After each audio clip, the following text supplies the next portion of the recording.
What's your name?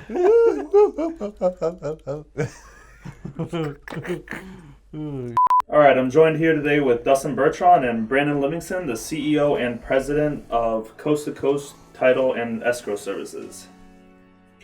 All right, so we're going to go ahead and start with the first question, which was, what made you and Brandon start Coast to Coast, and what was the driving force behind the whole business? Great question. I would say the driving force, number one, has always been family.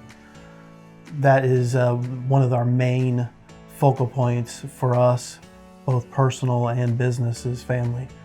We have been involved in several businesses from the very beginning of our careers, back when we both were 20 years old, or 18 per se, that enabled us to be a part of a business from almost ground level up.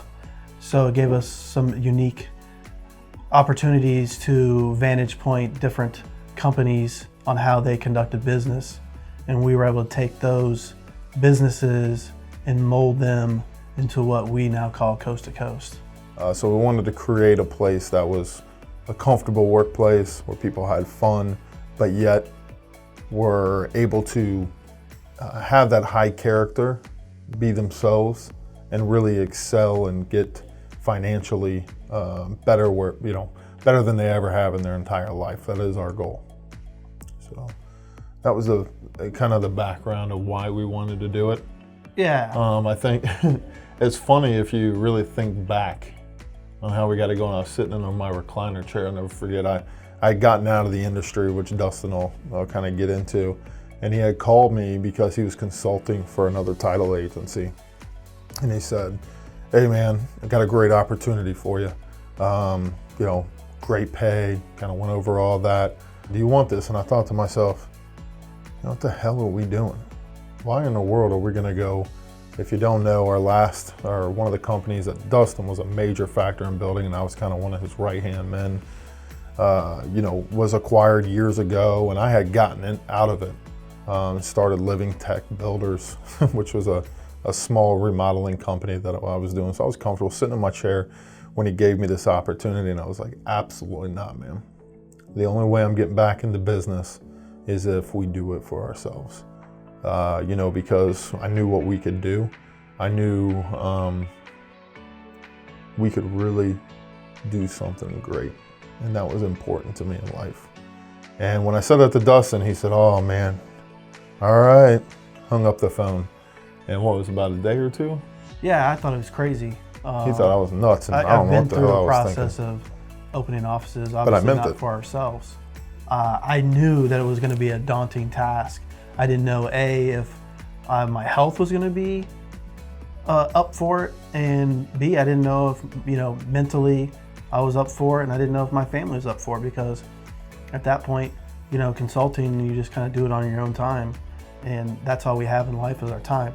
So I want to make sure that what I'm focusing my time on is going to be of value for both myself and our family.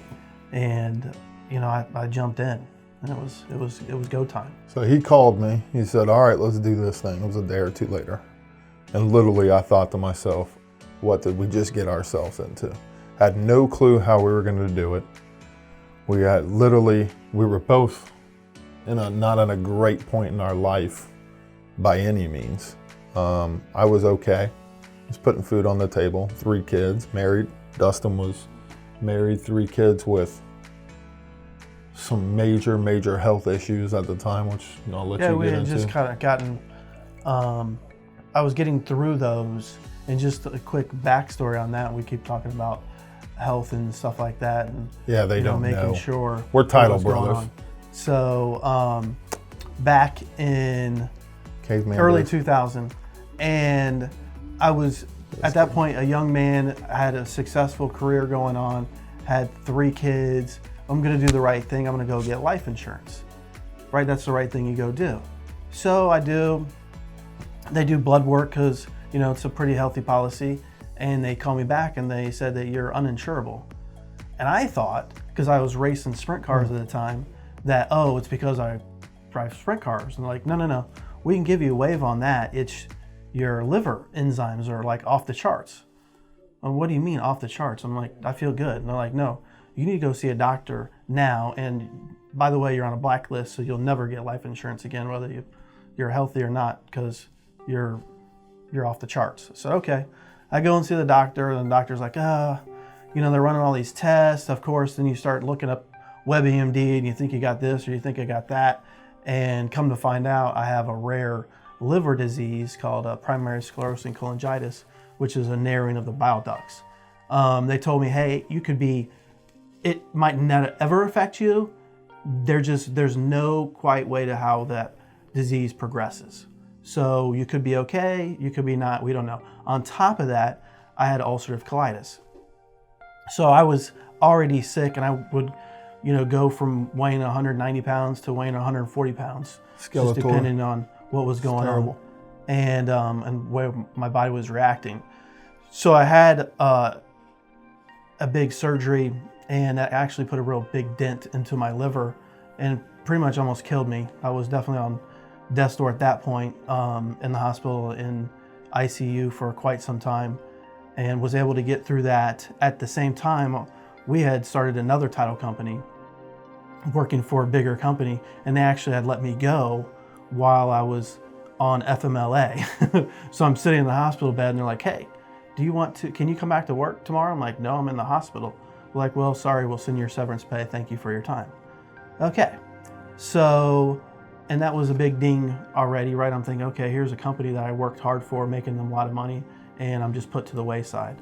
And he mentioned the company that we built, that we were part of, that I would help build from, a good-sized company to a massive company. That's where we both got our start. They sold off, and I got another pat in the back, said thank you. So that was another ding of how these companies treat employees. So I was sick, wasn't doing good, and then soon enough, and in like 2010, my liver completely started failing. Liver, kidneys, everything. If you've ever been in a process of needing a transplant, or someone knowing someone needs a transplant, it's really, really daunting. You pretty much, the sickest gets it. So you have to be pretty much dying, on your almost deathbed, dead, to get it. And then they have to make sure that your body can handle the stress of the 11 to 15 hour surgery. So it's this big game that they play to make sure, and game I guess is harsh, but it's very intense. And I was so sick, I really didn't even know sometimes how sick I was. However, I didn't either. I had no clue. It's just life. You're just dealing with it, right? You're just trying to get through the next day. And I can remember sitting and talking to my kids and putting them down to sleep at night and saying, if Daddy isn't here tomorrow, no, I'm here for you. That's something tough that you have to go through in life. So that changes you as a person, and it changes your outlook on life and how you deal with your day-to-day dealings. And that's why we talk about time and where I want to focus time on. Because I can raise my hand and say I'm a workaholic. I work. That's what I do. I like to help people and show people how to do things.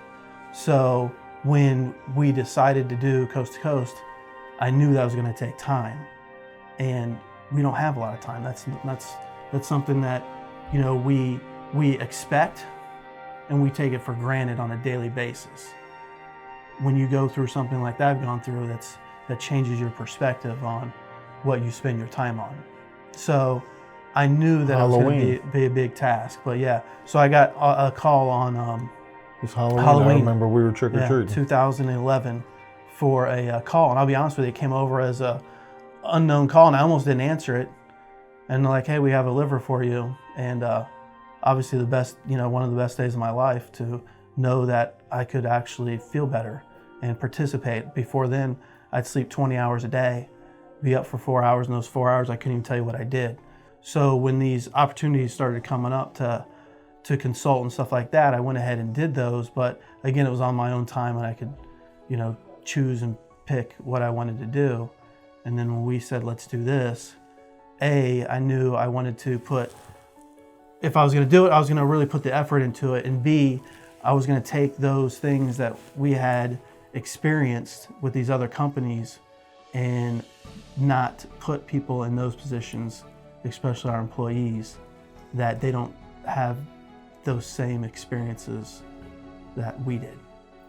We essentially started Coast to Coast in a bedroom about the size of our conference room. Yeah, about 10 by 10. 10 by 10 room, one of our conference rooms. Yeah. So anyway, we started Coast to Coast in Tarpon Springs.